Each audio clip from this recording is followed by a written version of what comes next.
volta da Palavra de Deus. Pastor, seja mais uma vez muito bem-vindo. Muito obrigado, irmã Maria. É um grande prazer sempre estar aqui e aproveito também a saudar os nossos estimados ouvintes que estão nos acompanhando de casa, do trabalho, transporte, aonde for. Que é uma grande alegria estarmos assim, conectados e podermos juntos aprender a palavra do Senhor. Muito obrigado. E este é o melhor lugar em que podemos estar, não é? Há muitas coisas que podemos estar a fazer na vida, mas estudar a palavra de Deus é a melhor coisa que cada um de nós pode fazer, porque enquanto estudamos a palavra de Deus, nós entendemos cada vez mais. A Bíblia diz para conhecermos e prosseguirmos. Claro. Não é? Conhecermos e prosseguir. Este exercício é um exercício maravilhoso, bom, útil, necessário e importante. Muito, muito importante. E não temos como descrever quão importante este processo é, porque naturalmente assuntos espirituais são de uma dimensão sobrenatural, transcendente. Portanto, da maneira como nós podemos enfatizar a importância de alguma coisa neste mundo não é suficiente para descrever o quão importante é este processo de estudarmos a palavra de Deus. Infelizmente, muitos têm, portanto, digamos, comparado o estudo da palavra de Deus com a formação acadêmica, ou até colocar a formação acadêmica acima da importância do estudo da palavra de Deus e colocar outras prioridades acima de conhecer a vontade de Deus, que é uma questão de inversão de prioridades, mas Deus coloca a sua palavra acima de qualquer outra coisa. Então, se nós entendêssemos o quão importante é dedicarmos tempo para ouvirmos conselhos eternos, não é? Ouvirmos ensinamentos que transcendem, porque de facto nós já acabamos tendo a sabedoria que vai além daquilo que são os conceitos deste mundo, daquilo que é a sabedoria deste mundo. Porque quando nós nos comungamos com aquele que é autor da vida, aquele que transmite todas, aliás, nele existe todo o que habita nele portanto, toda a sabedoria. Não é? Então, se nós comungamos com ele, obviamente nós também recebemos da porção dele. E tem um versículo que eu gosto tanto em Provérbios 13, versículo 20. Se você quer ser sábio, ande com os sábios. Portanto, se você for companheiro dos loucos, será, portanto, transtornado, será destruído. Se nós... É aquele ditado que diz-me com quem andas. Você anda, eu direi quem você é. Quem tu és. Então, se nós andamos com Cristo, aquele que é autor e portanto, consumador da fé, aquele que é autor da vida, aquele que, portanto, é o Senhor dos Senhores, o Rei dos Reis, não é? Aquele que nele habita, conforme enfatizamos, habita nele toda a sabedoria, toda a divindade. Então, obviamente, as nossas vidas serão impactadas, influenciadas para um bom sentido da vida. Graças a Deus. E esse Deus, ele tem uma particularidade. Ele deseja ser conhecido. Sim. Olha, veja lá só, se ele não quisesse que o conhecêssemos, ninguém poderia o conhecer. Ninguém poderia o conhecer. Ele deseja que o conheçamos. Sim. Ele deu-nos uma Bíblia, 66 livros, de ponta a ponta, mostrando como ele age, mostrando como ele quer ser adorado. E nós ignoramos a Bíblia. E o fato tão importante nisso também é que se nós não conhecemos, nunca podemos amar. Nunca podemos confiar nele. Não podemos confiar em alguém que não conhecemos. Nem honrar, nem respeitar. Nem honrar, não é possível. Já agora vamos fazer um pequeno parênteses, não é? Vamos fazer uma grande vírgula aqui. Filhos que estão a escutar-nos neste momento. Se você não é obediente a teu pai, é que você não ama o teu pai. Filhos que amam os pais são obedientes. Tem uma grande ligação aqui entre o amor e a obediência. Claro, claramente. Digamos, geralmente, para nós aprendermos a amar os nossos pais, nós termos uma atitude de apreciação, de gratidão. Naturalmente, nós amamos os nossos pais como uma forma de devolver o amor que eles têm revelado por nós. Os sacrifícios que eles têm dedicado por nós noite e dia. Quando nós éramos ainda bebês, sem saber o que fazer, eles cuidaram de nós até chegar à fase em que nós estamos. Portanto, quando nós contemplamos tudo isso, não temos nenhuma razão para não procurar, ainda que de uma forma muito inferior, retribuir este amor, porque aprendemos, olha, eles, portanto, consentiram grandes sacrifícios por nós. Então, da mesma maneira que para nós amarmos a Deus, é uma forma de nós procurarmos correspondermos ao amor de Deus, ainda que seja de uma forma tão inferior, mas esta que é a nossa capacidade. Então, nós queremos neste momento convidar o ouvinte a estar conosco nesta mesa, nesta sala de aulas, para que possamos tirar o melhor proveito deste tempo. Da última vez que estivemos juntos, Pastor Jerônimo, nós começamos um tema, que são os pilares, os 7 pilares do amor, e falamos apenas do primeiro pilar, que é Deus nos ama. Certo. E foi tão bonito, ficamos cerca de 1h30 conversando só sobre este ponto, o que significa que é muito importante nós reconhecermos, entendermos, aceitarmos o amor de Deus para a nossa vida, e este fato, ele vai revolucionar a nossa vida. Ele vai colocar-nos numa situação completamente diferente. Saber que há alguém neste mundo que me ama tanto, tanto, tanto, tanto, que fez o que fez para eu ser o que sou hoje, isso vai mudar completamente a minha vida. Infelizmente, há alguns que ignoram o amor de Deus. Não querem conhecer o amor, não querem aceitar o amor de Deus. Queremos, nesta manhã, incentivar o ouvinte a abrir o seu coração. O Espírito Santo está batendo, mas não vai forçar. Não é? Ele vai batendo a porta, mas ele não força. Ele vai mostrando de todas as maneiras possíveis, mas ele não vai arrombar, não vai violar o teu coração. Não, ele está batendo devagarzinho, esperando que você possa entender essa batida e aceitar esse amor, para que possamos ser irmãos e irmãs e você também poder experimentar do melhor de Deus, do melhor que Deus preparou para a sua vida. Hoje nós vamos avançar um pouquinho mais. O ponto número 2, nos 7 pilares. Qual é o segundo pilar do amor? Antes de citar o segundo pilar, queria enfatizar o seguinte. Falamos dos 7 pilares porque nós sabemos qual é a utilidade dos pilares. Numa casa, quando temos uma casa que não tem pilares, esta casa não tem estabilidade. É vulnerável. É vulnerável. Qualquer vento. Sim. Então, os pilares servem de sustento, de suporte, de uma parte que vai trazer a firmeza numa estrutura, numa obra, numa construção. Portanto, as nossas vidas também precisam desses pilares. Portanto, o que nós estamos a falar é que são pilares fundamentais que nós precisamos para, portanto, estabelecer as nossas próprias vidas, as nossas famílias, os nossos relacionamentos.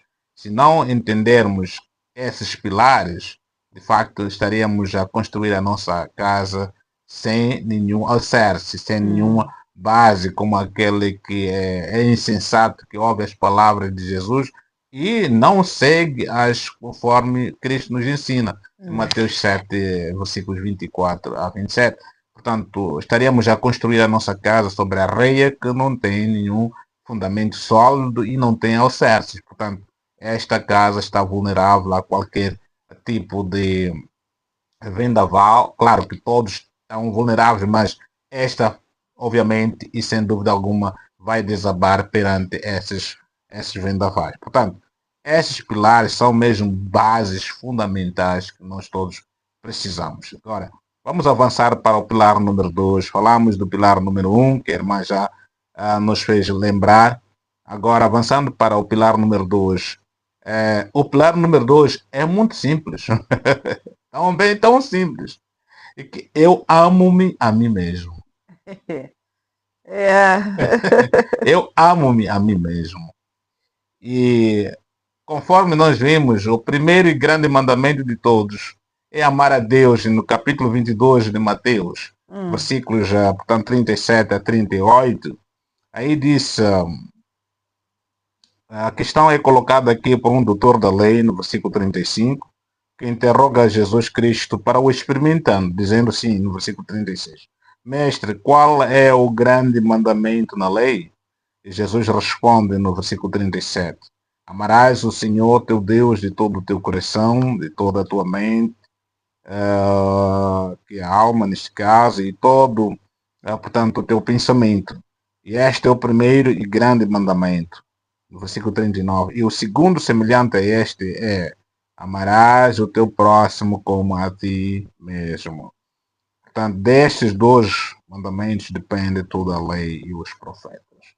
Veja lá só, no versículo 39, aí há uma alusão de amar a si mesmo. Por quê? Tens que amar ao próximo como a quem? A ti mesmo. A mim mesmo. A quem nós amamos primeiro? O próximo ou a mim mesmo? Primeiro eu, para ser do modelo de comparação. Exato. Como que é para ser a medida de comparação. A medida de comparação. Só posso amar ao próximo à medida que eu amo a mim mesmo. E geralmente nós não sabemos como amar ao próximo como nos amamos a nós mesmos. Mas este é o padrão que nós devemos almejar. Devemos desejar chegar a este nível de amarmos ao próximo como a nós mesmos. Naturalmente, neste mundo há uma situação de má compreensão deste tipo de amor, que é o amor a si próprio. E essa é a razão, nós temos que levar aqui na questão bíblica. O que significa amar-se a si mesmo, biblicamente? Isto não significa um amor egoísta, não é? Mas reconhecer-se como a criação de Deus. Do jeito como Deus te criou, saber como valorizar-se a si mesmo, não é? Sem soberba, né? Sem jactância, sem orgulho, mas saber como apreciar, agradecer a Deus por quem você é. Deus te criou da maneira como Ele te criou. Então, Deus viu que isso era muito bom. Muito bom, não só bom. Quando Deus criou Adão e a Eva, Ele disse que é muito bom. Não é? Quando criou toda a criação, Ele dizia sempre, é bom. É bom. É bom. Mas quando criou o homem, Ele disse que era muito bom. Ele carimbou. Sim, Ele carimbou com um carimbo maior. Maior, né? Era muito bom. Portanto, quando Deus te cria do jeito como você é, Ele diz que é muito bom. E você, muitas das vezes, olha-se assim mesmo e diz, Deus está mentindo aqui. Eu não sou muito bom assim. Eu não sou bonito, eu não valho nada, eu não sirvo para nada. Então, ontem tivemos uma pregação onde levamos, portanto, princípios de Juízes, capítulo 6, quando Deus envia o anjo, que nós sabemos que é antes da aparição, antes da encarnação de Jesus, mas as suas aparições antes da encarnação como anjo do Senhor. Portanto, ele aparece a Gedeão e ele diz que é varão valoroso. Varão valoroso. E aí diz que Deus é contigo, varão valoroso. Acho que Deus olhou para os lados e disse, quem é o valoroso? Veja lá a questão, a situação que Gedeão vivia e todo Israel. Eles estavam vivendo sob a opressão dos midianitas durante 7 anos. Durante 7 anos estavam sendo oprimidos. A Bíblia diz que eles faziam o seguinte, preparavam a terra, plantavam a sementeira e semeavam tudo, crescia, cuidavam de tudo. Quando chega na fase da colheita, os midianitas vinham saqueando tudo, não é? Vinham levando tudo, carregavam tudo. Eles só sabiam cuidar, mas não podiam usufruir. Colher. E não só, nos animais também era a mesma situação. Criar, mas quando é tempo já de comer carne, é outro que vem, carrega e vai comer. Então, eles viviam numa situação tão opressiva que ele chegou a perder a confiança. Ele viveu já com dúvidas de quem Deus é e Deus é. Ele já ouviu de histórias de que o nosso Deus libertou os nossos pais do Egito e ele fez um império tão forte, portanto, desmoronar. Portanto, Gedeão aí estava numa vida assim, de baixa autoestima, não é? Desvalorização pessoal. Ele não via que era importante, mas Deus vem com uma mensagem de revelar o quão valoroso ele é, o quão importante ele é. Ainda na sua miséria, escondido, malhando trigo, tentar salvar um pouco da produção dos inimigos. Ele estava escondido. E veja lá as questões que ele coloca a Deus. Se Deus é conosco, como que isto nos sobrevém? Por que isto nos acontece? Se Deus é conosco, se achas que sou valente, sou valoroso, por que isso acontece comigo? Não é? Naturalmente, é isso que nós depende a nossa importância nós extraímos daquilo que são as nossas condições favoráveis. Se nós vivemos em condições desfavoráveis, logo achamos que não somos importantes. Logo já rebaixamos a nossa própria imagem. Não temos uma imagem correta em nossas mentes. Não é? Então, nós vimos aqui, o Gedeão tinha uma imagem muito pobre de si mesmo. Ele começou a classificar a sua própria tribo, que era a tribo, uma das tribos das menores, mas não só, mas ele disse que era o seu milheiro, era o mais inferior de toda a tribo de Manassés. E não só ele, era o menor da casa do pai. Não é? Quer dizer, ele foi se diminuindo, até encontrar todas as razões para ele dizer que, olha, eu não sou importante, não sou significante, sou insignificante. Veja lá só, esta é uma questão que acontece na mente de muitos de nós. Nós olhamos para nós mesmos e da maneira que nós somos, como fomos criados, o que nós temos, as condições, os privilégios, as vantagens que nós temos, ou desvantagens, sofrimentos, necessidades, tudo mais. E nós colocamos tudo isso como uma lista para estabelecer e fortalecer o nosso argumento sobre o quão insignificantes nós somos. Não é? E estava aqui a lembrar os nomes que nós temos, ou que nos são dados, também nos levam para isso, né? Sim, a Chava, por exemplo, os nomes que nós temos lá em casa. Chava, uma Helene. Quer dizer, é coisa que não serve para nada. E nós não só somos chamados assim, como mesmo quando alguém nos pergunta como está, nós usamos aqueles discursos que já sabemos que é para nos colocarmos cada vez mais lá para baixo. E é normal quando você ouve, por exemplo, uma pessoa que já sofreu muito na vida, ela própria começa a se atribuindo adjetivos que descreve a situação que ela passou. E ela acaba recebendo aquilo como a sua própria identidade. Não é? Não sabe como separar as circunstâncias com a sua pessoa. Quanto que Deus sabe como separar as pessoas, coloca o valor na pessoa, independentemente das circunstâncias que está atravessando. Ele viu a Gedeão, ele disse que Deus é contigo. A primeira coisa que você tem que saber, Deus é contigo. Deus é contigo. E porque Deus é contigo, você és importante. Ok? Porque Deus é contigo, você és importante. Não é? Então, e veja lá só, Deus está contigo aonde? No seu sofrimento, na sua necessidade, na sua opressão. Deus está contigo. Ok? E se eu passo por opressão, por necessidades, por injúrias, por perseguições, mas Deus é comigo, significa que eu tenho importância, tenho valor. Portanto, nós temos que lembrar como Deus nos ama, Deus cuida de nós. E assim, por causa desse entendimento que nós temos, nós acabamos amando o que Deus ama, valorizando o que Deus valoriza, colocando a importância que Deus coloca em nós.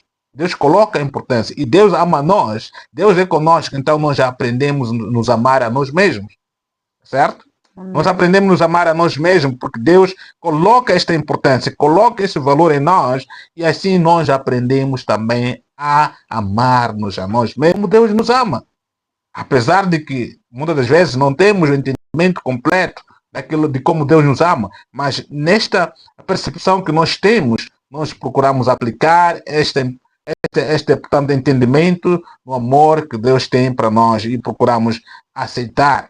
Olha, há uma situação no mundo que procura amar-se a si mesmo de uma forma contrária. De uma forma contrária, não é? E as pessoas acabam se submetendo em situações completamente prejudiciais em nome de amor próprio. Não é? Em nome do amor próprio. Eu sei que muitas pessoas, muitos jovens acabam entrando em situações de drogas, de crimes, de amizades tóxicas por causa do amor próprio. Tem que dar-se a si mesmo o que o teu coração deseja. Não é? O que você quer. Seria o falso amor próprio. Sim. Seria uma espécie de deturpação deste conceito que nós estamos trazendo aqui de amor próprio. Isso mesmo. Então, podemos dizer que há grupos, há pessoas que estão pegando este conceito que é uma coisa boa, certo, amor próprio, mas estão deturpando e trazendo dentro disto alguns dados que não refletem aquilo que a Bíblia ensina. Claro que sim. O diabo é mestre em levar tudo que Deus criou, que é bom, e, portanto, criar uma confusão, inversão, deturpar tudo que Deus fez. Ele faz uma réplica, mas uma réplica que visa destruir, não é? Ele visa destruir tudo que Deus faz, que é bom para nós. Portanto, o amor próprio, nas mãos do diabo, é exaltado de uma forma tão grande, mas trazendo ações práticas que visam destruir a própria pessoa que alega amar-se a si mesmo. Então é uma questão da decepção diabólica para dizer que, olha, come lá isto, vai lá atrás daquilo, porque você ama-se a si mesmo, mas é um veneno que vai te destruir. Dá-te as coisas melhores, faz o que é melhor para ti, persiga isto para teu próprio prazer. Exato. É isso que se classifica como egoísmo. Não é? Egoísmo, uma vida cheia de si mesmo, autocentrada. Quando nós nos amamos a nós mesmos, nós olhamos para o espelho do amor de Deus para nós. Como é que Deus nos ama? Deus nos ama de acordo com a verdade, de acordo com a santidade, de acordo com os princípios de alto valor, não os princípios de baixa qualidade. Portanto, nós seguimos o exemplo, o padrão de como Deus nos ama e nós procuramos aplicar esse amor. Cuidamos do nosso próprio corpo, porque sabemos que o corpo é o templo do Espírito Santo. Nós não vamos destruir o nosso corpo, que é o templo do Espírito Santo. Então, tem pessoas que dizem que, em nome de amor próprio, vai lá comer coisas que vão destruir o seu próprio corpo. Vai se envolver em relacionamentos que vão destruir o seu próprio corpo. Vão difamar, vão tornar o seu corpo imundo. Não é? Mas você faz isso em nome de quê? De amor próprio. E se nós nos amamos a nós mesmos, nós vamos procurar cuidar da nossa mente, não é? Vamos cuidar do nosso espírito, vamos viver uma mente sã, porque a mente de Cristo é sã. Vamos, portanto, procurar ter a mente de Cristo em nós, vamos, portanto, investir o ensinamento da palavra de Deus, que é um ensinamento são. Não é? Traz uma questão de sabedoria na tomada das decisões, na nossa direção. Vamos buscar sempre a direção de Deus, porque sabemos que o nosso próprio coração humano é enganoso. A Bíblia diz isto, Jeremias 17, versículo 9. O nosso coração é enganoso e tão perverso. É perigoso. Perigosíssimo. Portanto, quando o mundo diz que segue o teu coração, nós dizemos não é o correto. Se você segue o teu coração humano, você diz que amas a si mesmo, mas vai se destruir a si mesmo. Ok? Nós amamos o quê? Aquilo que Deus ama. E quando Deus diz que, olha, alimente a sua mente com a palavra de Deus, porque a palavra de Deus vai dar sabedoria. O temor de Deus é o princípio da sabedoria em Provérbios 1:7. Então, nós procuramos isso. E não só, quando nós nos amamos a nós mesmos, não guardamos rancor, porque Deus nos perdoa, Deus nos ama, não é?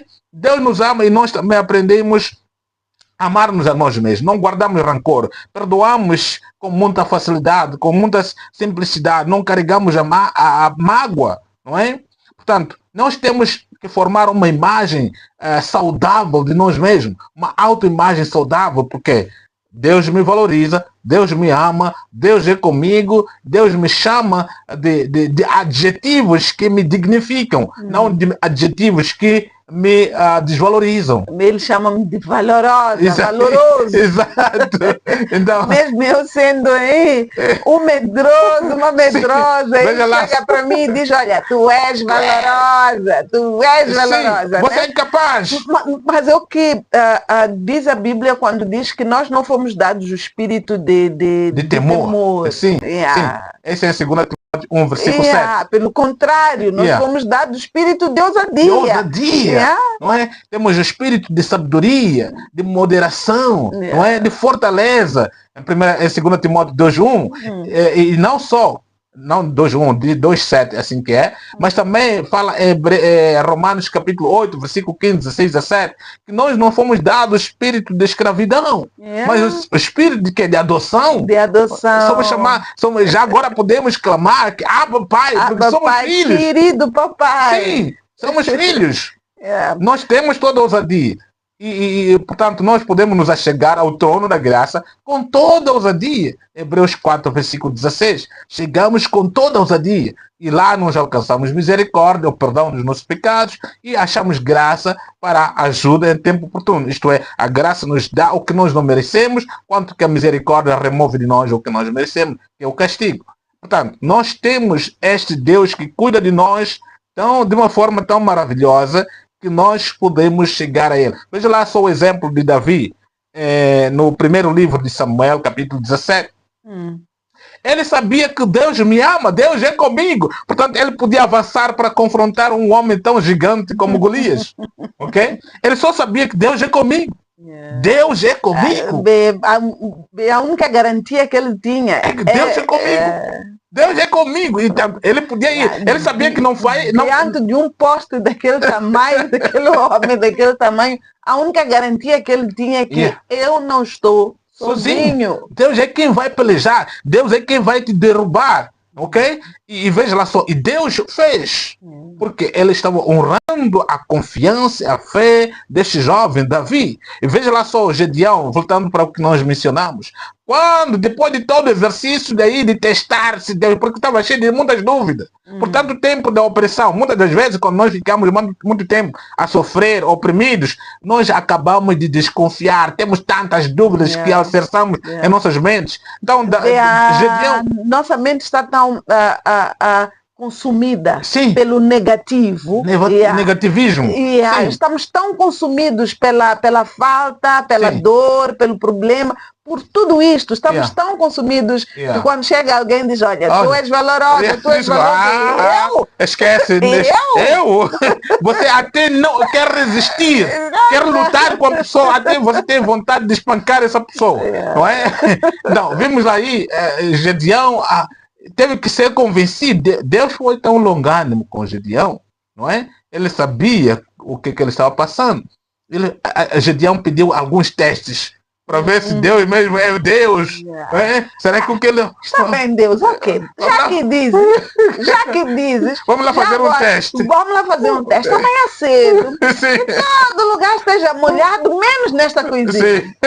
Só queria saber se de facto Deus está comigo ou não. Muitas das vezes duvidamos da existência de Deus, a presença de Deus em nossas vidas, a fidelidade e o cuidado de Deus com nossas vidas, por quanto tempo nós passamos a sofrer. Mas uma coisa é, quando Deus diz que Ele é conosco, Isaías 41, versículo 10, Ele diz que nunca te deixarei. Aliás, diz que eu estarei consigo, não é? Eis-me consigo, e eu te ajudo, eu te pego pela sua mão direita, não é? Hebreus 13, 5.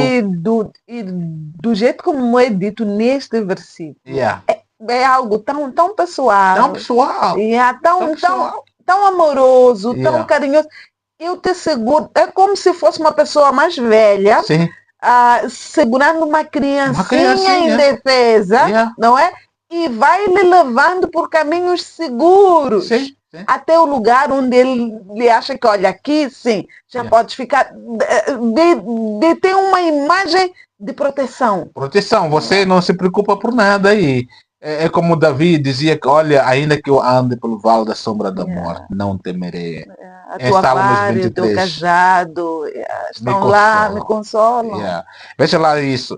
Gedeão, depois de encontrar todas as provas, o amor de Deus o elevou à sua imagem. Amém. Imagem de si mesmo. Aí já saiu com toda a coragem e foi guiar o povo de Israel e foi conquistar grandes batalhas. Por causa realmente de saber, ele percebeu que afinal Deus, de ele facto, era é comigo. valoroso. E não só, Deus é comigo e eu também sou importante. E por essa razão posso fazer proezas, coisas grandes. Muitos de nós estamos estagnados na vida porque temos dúvida da presença de Deus e da nossa importância. Temos medo de entrar em certos sítios porque nós achamos que não somos importantes. Temos medo de contactar certas pessoas porque achamos que nós somos tão inferiores. Temos medo de muita coisa porque achamos que não somos importantes. Aprendamos a amar-nos a nós mesmos como Deus nos ama também. Eu creio que esta mensagem é para alguém que está no auditório neste momento. Estas palavras não devem cair em terreno pedregoso, não. Estas palavras devem cair naquele coração que está a lutar e a perguntar-se, será que Deus tem alguma coisa para mim? Será que eu ainda posso fazer alguma coisa para Deus? Estas palavras são para ti, querido ouvinte. Sim, Deus tem coisas maravilhosas para tu fazeres, mas precisas de assumir que, olha, a minha posição não é aquela de uma Helene. O que significa isso? É uma pessoa que... basta viver. Basta viver. Basta viver. Basta viver. Quer dizer, não sou nada, não tenho nada, estou aqui, não é? Mas nós não, nós somos valorosos, nós somos importantes diante de Deus. Pastor, o eu amar-me a mim mesmo, isto tem a ver também com aquilo que eu faço com o meu corpo, com aquilo que eu faço com a minha vida. Se eu me amo o suficiente, os vícios, eles não vão fazer parte da minha vida, porque eu sei que são prejudiciais, não é? E eu não vou trazer o álcool para a minha vida, seja qual for o vício, álcool, drogas e outro tipo de vício. Eu sei que vai ser prejudicial para o meu corpo, eu não vou introduzir isso no meu corpo. E porque eu me amo, ou eu devo amar o outro como eu me amo, também não vou levar ninguém a fazer aquilo. É isso que citamos aqui, que nós cuidamos dos nossos corpos. Cuidamos dos nossos corpos, porque nós sabemos que o nosso corpo é o templo do Espírito Santo. Cuidamos da nossa mente. Cuidamos do nosso espírito, porque queremos viver uma vida sã, não é? Uma vida que glorifica a Deus. Não vou injetar venenos no meu corpo, porque o meu corpo é o templo do Espírito Santo. Eu não vou destruir o templo do Espírito Santo, ok? Porque a palavra diz que se eu destruir o corpo do Espírito Santo, Deus também vai me destruir. Eu passo a ser inimigo dele. Sim, porque eu estou a destruir aquilo que é a propriedade dele. Não é? Portanto, eu valorizo-me a mim mesmo, porque Deus já colocou todo o valor dele em mim. Ele colocou tudo que é dele em mim, não é? Ele colocou seu filho, ele colocou seu espírito em mim. Significa que eu sou parte de quem Deus é, não é? Então, eu tenho este valor, não é? Que nem se pode comparar com as coisas que este mundo oferece. Ninguém vai rebaixar ou reduzir o valor que eu tenho. Veja lá só. O que a irmã Maria aqui citou. Quando eu comecei a me desligar com essas práticas de cultura que leva as pessoas para adorar os antepassados, ou a questão de bebideiras, ou bebidas, sejam aqueles tontons lá no campo, e qualquer tipo de bebida, mesmo cerveja, qualquer coisa. Então, quando eu voltava para visitar os meus pais lá, aqueles tios, se você não quer beber, então compra para nós. Eles dizem, ok, comprar para vocês. Imagina lá, se eu trouxesse aqui um veneno mortal e vos servisse, vocês iam comer? Claro que não. Então, como é que eu posso fazer com uma pura consciência, comprar um veneno para vocês? Porque eu não consumo, porque eu descobri que é veneno. Como é que eu vou fazer isso para vocês? Isso significa que eu amo a mim mesmo, mas não amo a vocês. Bem, em relação a isso, conheço alguém que o seu pai consome bebida alcoólica de maneira industrial, né? Quer dizer, bebe bem. Então, mas essa pessoa decidiu que ela não bebe e também não vai patrocinar bebedeira de ninguém, não é? Então, o pai consciente disso, o que ele faz? Sempre que vê essa pessoa, diz, olha, não tem crédito, dá-me algum dinheiro. Dá-me algum dinheiro para ir comprar o crédito. Então, no início até a pessoa dava, só que percebeu que sempre que voltava já estava assim um bocadinho alterado. Então, o que ela faz? Compra crédito. Claro. Essa quando ela chega lá, olha, está aqui o crédito. Quer dizer, foi encontrando maneiras, não é? Estou trazendo este exemplo mesmo que é para demonstrar que, olha, nós não deixamos de agradar as pessoas que têm um determinado vício, não é? Porque elas só são satisfeitas quando recebem alguma coisa para o vício. Mas nós temos a consciência de que precisamos de honrar estas pessoas. Então vamos trazendo coisas que sabemos que são benéficas, são boas para o seu corpo e para a sua vida, não é? Porque senão, olha, vão inventando outras maneiras e vamos patrocinando essa bebedeira.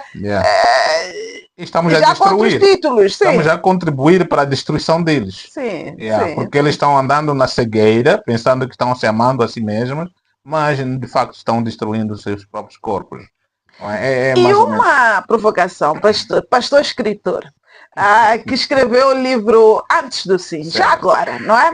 Vamos lá fazer aqui uma provocação. Amar a mim mesmo, não é? Amar o próximo como a mim mesmo também tem a ver com casamento, pastor. Sim ou não? Claro que sim. É um ponto muito importante que esteja a levantar e me faz já pensar uma coisa muito importante. Quando você vai começar uma relação com alguém, você tem que saber como amar-se a si mesmo. Se você não se ama a si mesmo, não se ama corretamente, esse é o termo mais correto que posso usar. Se você não sabe como se amar corretamente, você vai ficar frustrado nessa relação.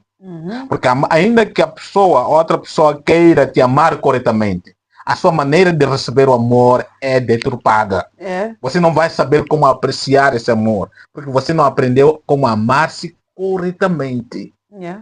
Isso acontece muito na vida conjugal. Outra pessoa está procurando fazer tudo por tudo para demonstrar o amor, mas você não tem uma boa forma de receber o amor.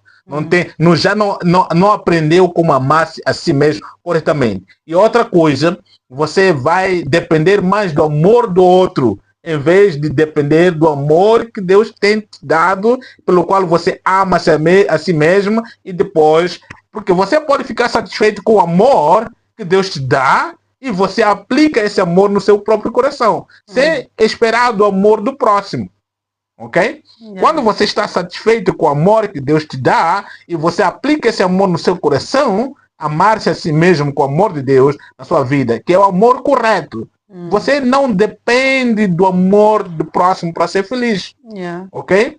Só que quando você tem alguém que te ama, isso de facto agrega valor na sua vida. Sim, quer dizer, quando são duas pessoas que estão conscientes do seu valor e que se amam cada uma delas a si próprias. E depois contribui esse amor à reciprocidade. É uma beleza. É uma beleza. Isso é tão elegante. É o céu na terra. É um paraíso na terra. É um paraíso na terra, okay? Então, isso é extremamente fundamental. Não entre na relação porque você está à procura de alguém que vai te amar para substituir, ou seja, para nutrir as suas feridas e seus traumas no amor. Sara-se primeiramente, aprenda a amar-se a si mesmo, e daí você vai saber como apreciar o amor do outro e também você liberar e dar o amor correto para a outra pessoa. E já agora, muitos dos casamentos problemáticos que existem, pastor, é falta de amor próprio, é falta de amor ao próximo. Claro. Não há dúvida nenhuma sobre essa questão. O problema é que o que nós muitas das vezes pensamos, eu sei como amar, geralmente já falamos sobre isso, mas naturalmente temos um orgulho que chega e trava esse amor. Temos um orgulho que chega lá e diz que não, você não pode fazer isso. Você não pode fazer isso. Não, nós acabamos, aliás, não sabemos como nos amar propriamente e não sabemos como amar o próximo. Por quê? Porque se você não sabe como se amar, a sua referência de amar é aquela deturpada que você tem para si mesmo. E assim, é dessa forma que você vai procurar implementar dando ao próximo, mas de uma forma inferior. Imagina lá, se você se ama de uma forma inferior, e quanto mais já o seu próximo. Não vai amar bem, não é? Deixa-me só aqui a referir assim pequenininhas coisas, não é? Se o marido não se ama o suficiente, ele não vai sustentar a sua família o suficiente, não é? Então ele vai se prejudicar porque não quer amar o outro. A mulher também vai fazer a mesma coisa. Não vai se favorecer porque não quer favorecer o outro. Né? Eu não posso estar a fazer isso para ele, para ela, para ele, para ela. E acabamos numa confusão muito grande aqui no nosso relacionamento. Mesmo com todos os tipos de relações que nós vamos tendo no trabalho, na sociedade, etc. Até problemas políticos que nós estamos a enfrentar no nosso país e no mundo, é exatamente por causa desta questão de não termos a questão do amor próprio e conjugado isso ao amor ao outro, não é? E o nosso próprio amor do amor ao outro. Quando nós não temos esse assunto resolvido, é um caos em todos os lugares. Porque tudo, a Bíblia diz que a boca simplesmente fala daquilo que é abundante no coração. Em Mateus capítulo 12, se não estou errado. A boca somente é um alto-falante para revelar aquilo que está cheio no coração. Se você está cheio de amor próprio, que está cheio de amor dentro de você, obviamente a boca vai expressar em palavras e as suas atitudes também vão revelar esta coisa que está no coração, não é? Então, se você está bem, portanto, fundamentado, está bem alicerçado no amor de Cristo, você ama-se a si mesmo, porque é isso que está no seu coração. Lembremos uma coisa, nós não somos, portanto, a fonte deste amor. Nós estamos simplesmente na posição de receber. Lembra que falamos do primeiro pilar? Deus ama-me. Ele me ama. E porque eu estou recebendo este amor, o que vai acontecer? Em Romanos 5,5, o Espírito Santo derrama o amor de Deus em nossos corações. Então nós temos a abundância desse amor que é derramado constantemente em nossos corações pelo Espírito Santo. E daí, eu com esse amor que Deus tem me dado, eu vou aplicar na minha vida. Não é? Deus me ama, então eu também posso amar-me a mim mesmo. Não é? Não é diferente de aceitar-me a mim mesmo nos meus vícios prejudiciais. Como eu sou. Não, eu me amo de acordo com o amor de Deus. O amor de Deus não é sentimental. O amor de Deus não nos permite, não nos concede libertinagem, mas nos dá responsabilidade. Ok? O amor de Deus nos ama de consoante a verdade. Não é? O amor e a verdade. O amor geralmente nos dá a capacidade de recebermos a verdade. Ok? E a verdade nos protege de seguirmos caminhos destrutivos. Ok? A verdade nos protege, mas o amor nos dignifica, portanto, nos aceita, nos acolhe e também cria capacidade em nós de podermos receber a verdade. A verdade sem o amor mata. Ok? A verdade sem amor mata. O amor sem a verdade é libertinagem. É permissível. Ok? Portanto, o amor e a verdade têm que caminhar juntos. Deus nos ama consoante a verdade e nós também nos amamos consoante o quê? A verdade. E aí passamos esse amor para o outro consoante também a verdade. Não temos que ser sentimentais em nossos relacionamentos. Temos que amar e também dar a verdade. Então, as emoções, ela tem parte, mas não vamos doseá-las, não vamos colocar as emoções lá mais para cima, não é? Da verdade e do que é lógico, não é? As emoções têm que ser reguladas com a verdade. Com a verdade. Têm que ser guiadas. Caso contrário, as emoções nos vão destruir. Aquilo que eu sinto não é bom.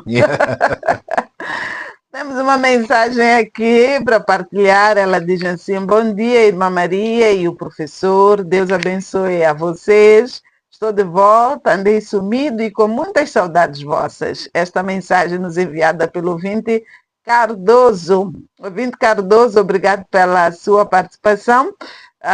Bem, obrigado por estar de volta aqui, podermos juntos aqui aprender mais sobre os 7 pilares do amor. Já estudamos o primeiro pilar, que é Deus me ama, e agora nós estamos a dizer que eu me amo a mim mesmo. Certo. E trouxemos a palavra que diz, olha, nós precisamos de amar de amar o próximo como nós nos amamos. Portanto, o primeiro é o amor próprio. Certo. Nós cuidamos, e nesse amor próprio, nós cuidamos de nós em todos os aspectos, físico, emocional, acadêmico, espiritual. Nós cuidamos de tudo isto para que sejamos capazes de poder oferecer e cuidar do próximo. Esse próximo é esposa, é esposo, é filho, é marido, é colega, é sociedade, são as almas, todos eles, eles precisam deste amor. E nós nos movemos na base do amor no que nós fazemos. E o pilar... Vamos avançar para o pilar número 3. Pilar número 3. Alguém pode perguntar por que não colocamos este número 2, mas é com um propósito muito simples. Vamos lá no pilar número 3, que eu amo a Deus. Eu amo a Deus. Eu amo a Deus. Eu amo a Deus. Este é o pilar número 3. Amar a Deus, amados, é um mandamento. É um mandamento que, para nós podermos cumprir, primeiro estamos lá em Deuteronômio, capítulo 6, versículo 5, também é repetido em Mateus 22, versículo 37. Já lemos 22, 37 de Mateus e não lemos ainda Deuteronômio, capítulo 5, capítulo 6, versículo 5. Pode ler, se já está próximo da referência. Deuteronômio 6? 6, versículo 5. Eu estou lá. Posso ler com essa versão, depois vais ler desse. Ok. E assim diz, amarás, pois, vou começar do versículo 4. Ouve, Israel, o Senhor, nosso Deus, é o único Senhor. Portanto, amarás, pois, o Senhor, teu Deus, de todo o teu coração, de toda a tua alma e de todo o teu poder. Essa é a versão de João Ferreira de Almeida. Na versão fácil de ler, vem assim: ouça, ó Israel, o Senhor é o nosso Deus. O Senhor é só um. Amem o Senhor seu Deus com todo o seu coração, com toda a sua alma e com todas as suas forças. Os nossos irmãos brasileiros, às vezes, eles trazem uma confusão. Se nós fizéssemos a tradução deste português do Brasil para nosso português, havíamos de dizer assim: ouça, ó Israel, o Senhor é nosso Deus. O Senhor é só um. Ama o Senhor, o teu Deus, com todo o teu coração, com toda a tua alma e com todas as tuas forças. Isso mesmo. Tudo bem, então temos esta passagem. Este é um mandamento. É o primeiro maior mandamento. Amarmos a Deus. Só que o que acontece aqui é que nós não temos naturalmente a qualidade de amor que Deus poderia estar a exigir aqui. Não é? Amarmos a Deus. Naturalmente nós não queremos nada de Deus.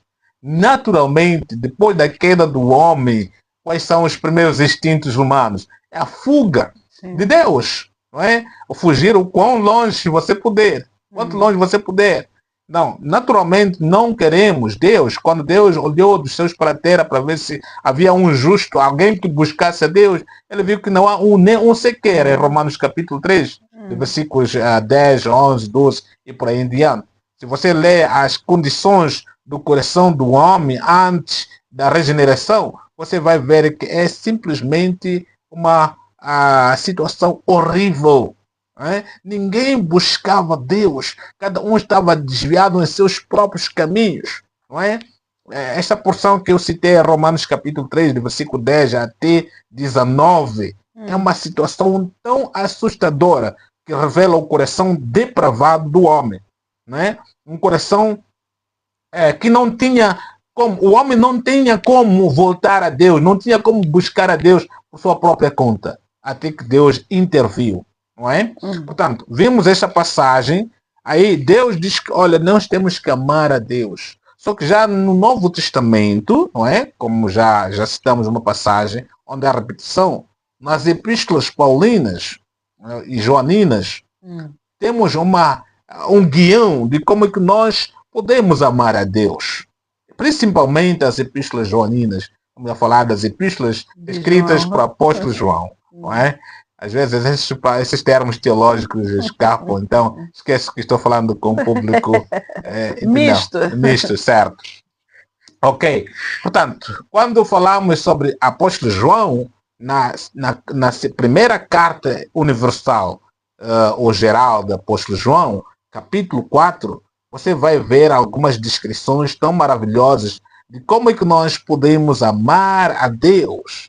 As razões por que nós podemos amar a Deus. A primeira coisa que ele cita é que Deus é amor. Portanto, no versículo 8, aquele que não ama não conhece a Deus, porque Deus é amor. Ok? Se nós conhecemos a Deus, portanto, nós podemos, através dessa ligação, desta conexão, nós estamos conectados com quem? Com Deus que é amor. Sim. Ele é a fonte fundamental do amor. Se nós estamos ligados com Ele, inevitavelmente, nós vamos poder amar. Por quê? Estamos a receber dele esta nutrição. Não é? É como se fosse uma árvore, como Salmos capítulo 1 e Jeremias 17, que fala que uma árvore plantada junto ao ribeiro, ou a água, esta estende as suas raízes para quê? Para o rio. E no tempo da sequidão nunca vai, portanto, murchar, porque está sempre sendo nutrida com água que é a fonte portanto, está ligada a uma fonte das águas, que é o rio. Portanto, aquela árvore sempre está florescendo, vai sempre dar fruto. Se nós queremos amar a Deus, temos que estar conectados com Ele. Ele é a fonte de amor. 1 João 4,19, nós amamos porque Ele nos amou primeiro. Certo? Nós amamos porque Ele nos amou primeiro. Ele não nos manda fazer algo que Ele não nos capacitou a realizar. Ele não nos diz que, olha, tem que amar pela sua própria força natural. Você nunca poderia amar a Deus segundo a sua própria força natural. O seu amor natural também não é suficiente para amar a Deus. Tem que receber o amor incondicional. Tem que receber o amor de Deus para você saber como amar a Deus. Agora, como é que nós, de facto, podemos amar a Deus? Como é que nós podemos amar a Deus? O primeiro ponto que nos ajuda a entender que nós amamos a Deus é quando nós amamos o quê? A sua vontade. Obedecemos a sua vontade. Colocarmos, não é? Tudo debaixo da vontade de Deus. Se você vê João capítulo 14, versículo 15, deixa-me só citar aqui, João 14, versículo 15, aí diz assim, se me amardes, guardareis os meus mandamentos. Pô, é aquilo que estávamos a dizer sobre a obediência. É isso mesmo. Não há como nós amarmos a Deus, os nossos pais, sem obedecê-los. Não é? Portanto, se nós amamos a Deus... O amor e a obediência, elas andam juntas. Certo. Então, se nós amamos a Deus, também guardaremos os seus mandamentos. Não é? Então nós vamos colocar tudo debaixo da sua, portanto, a superioridade. Ele é superior, ele é grande. Também vamos colocar tudo debaixo daquilo que é a lista prioritária de Deus. Não é? Aquilo que Deus nos dá como prioridade. Portanto, nós amamos a Deus através da demonstração, ou seja, demonstramos o nosso amor a Deus através da nossa obediência. Obediência àquilo que é a vontade de Deus. Nós amamos a Deus em forma de adoração. Nós adoramos a Deus. Louvamos a Deus. Servimos a Deus. Várias formas que nós podemos demonstrar o nosso amor. O exemplo de Abraão foi adorar a Deus, mesmo em condições em que, naturalmente, podia ser uma ação repudiada, logicamente. Em Gênesis capítulo 22, Abraão foi desafiado para adorar a Deus, do versículo 1 a 12, em forma de sacrificar o seu filho, que é uma forma de adoração. Abraão obedeceu. Abraão tinha fé, mas também expressou o amor que ele tinha com Deus. Por Deus. Ok? Ele tinha um amor tão profundo por Deus. E, portanto, ele foi capaz de obedecer. Uma outra coisa que também neste ponto pode ser interligado é a questão de nós demonstrar o amor de Deus em ações concretas. E como que isso é revelado? Em 1 João capítulo 4, versículo 20, aí coloca uma questão. Como que você pode dizer que eu amo a Deus, mas você aborrece o teu irmão? Você diz que amas a Deus, a qual não viste, mas você aborrece o teu irmão que você convive com ele. Você vive com ele e convive com ele. Um ser humano semelhante a você vê, conversa, fala, você não gosta, não ama, mas diz que ama a Deus. Mas você diz que ama a Deus. Que nunca viu. Se alguém diz eu amo a Deus e aborrece o seu irmão, é mentiroso. Ok? Pois quem não ama ao seu irmão ao qual viu, como pode amar a Deus a quem não viu? E deles temos este mandamento: quem ama a Deus, ame também o seu irmão. É como o que Tiago disse em Tiago capítulo 3, que a língua é um dos membros tão menores no nosso corpo, mas se exalta de grandes coisas. Ele é tão perigoso, não é? É como se fosse um palito de fósforo que pode incendiar um grande bosque, uma grande floresta. E ele diz que ainda com a mesma língua nós glorificamos a Deus, mas com a mesma nós amaldiçoamos nosso irmão. Ele diz, como que pode ser isso, irmãos? Será que é possível numa fontenária sair água doce e água salgada? Não é? Será que pode sair bênção e maldição da mesma boca? Essa é uma questão de orientação sobre como nós podemos amar a Deus em contextos sociais, num verdadeiro contexto, não é? Em ações concretas, amarmos o nosso próximo. É por essa razão que este mandamento está interligado, não é? Não é? Amar a Deus, amar ao próximo, amar a si mesmo. É uma questão... Começamos com o amor de Deus para conosco. Sim. E depois o nosso amor, não é, que está interligado também ao nosso próximo, e agora é o nosso amor para com Deus. Para com Deus. E tem formas que nós podemos usar para demonstrar esse amor a Deus.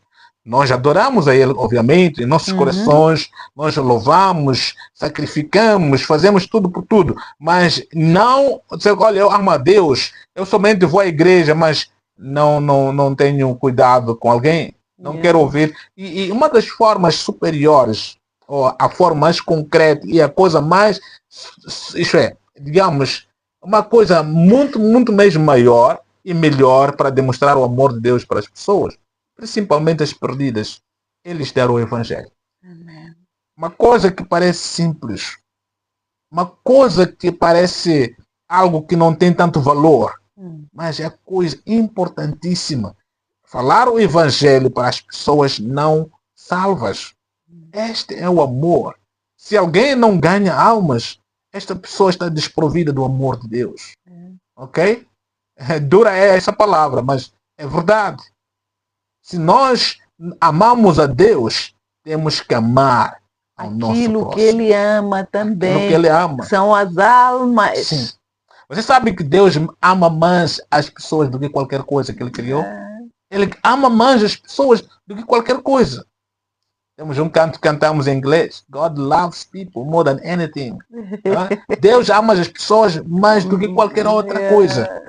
Ele criou tudo, mas Ele colocou o seu amor, o centro e o focal do amor de Deus é o homem. É o homem. É o homem. É por essa razão que Ele deu o sacrifício mais difícil, não é? Mais custoso para salvar o homem. Questões, pastor, como depressão, ansiedade, não será porque não estamos conscientes do amor de Deus para conosco? Claro que sim. Em alguns momentos a depressão digamos, é um reflexo de orgulho. Ok? É um reflexo de orgulho em alguns pontos, não sempre. Não sempre. Há questões em que a depressão foi desencadeada por questões de perdas, não é? Perdas de entes queridos portanto, há um tempo permissível, aceitável para alguém para o luto, sim, mas não pode passar tempo aceitável. E ao chegar a um ponto da depressão, porque aí já estaria a rejeitar qualquer tipo de aspecto do amor de Deus através das pessoas, consolação através das pessoas. Uma pessoa que não aceita a consolação, de alguma forma lá dentro há um orgulho, ok? Então, não porque queremos aqui subestimar a dor das pessoas. A dor é genuína, pode ser legítima, mas há um tempo aceitável que a pessoa tem que, portanto, estar de luto, tem que passar por um processo de cura. Não é? É um processo para curar. Só que há um tempo que diz que agora já não pode viver como já se estivesse morta, okay? Enquanto que ainda tem a vida por viver. Okay? Tem que ser alguém que permita o amor de Deus na sua vida e permita que esse amor flua através da sua vida para os outros, não viver somente na miséria. Não é? Então, a má percepção do amor de Deus e o amor de Deus tem liberado para nós através das outras pessoas. Porque Deus vai usar pessoas para revelar o amor dele para você. Então, quando nós rejeitamos esse amor, não queremos aceitar esse amor, não acreditamos na verdade do amor de Deus, e pode ser como aquela questão do Gedeão, que estava, portanto, encurralado com circunstâncias, ele não via nenhuma saída. Mas Deus, quando vem com esse amor, então tem que repensar. Será que vale a pena continuar na minha miséria ou aceitar o amor de Deus e sair da miséria?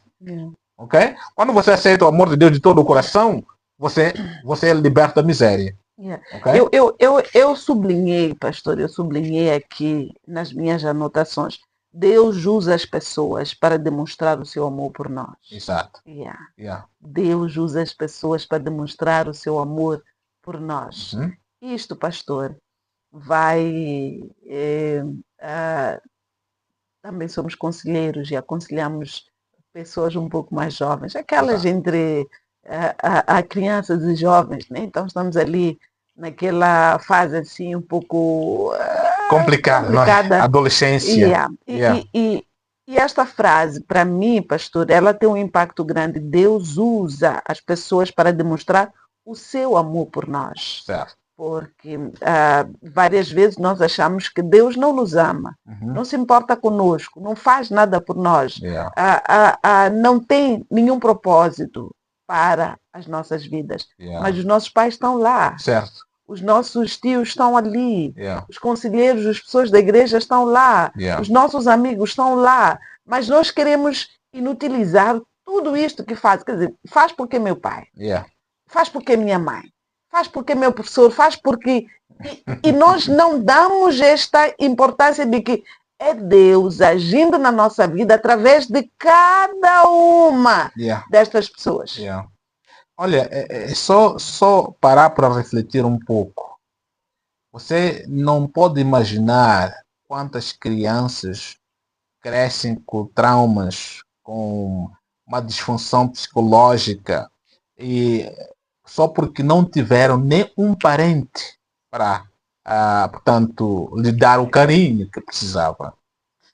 Vamos ver se nós conseguimos aqui. Temos sim um ouvinte em linha. Paz do Senhor. Ouvinte em linha, Paz do Senhor. Como está?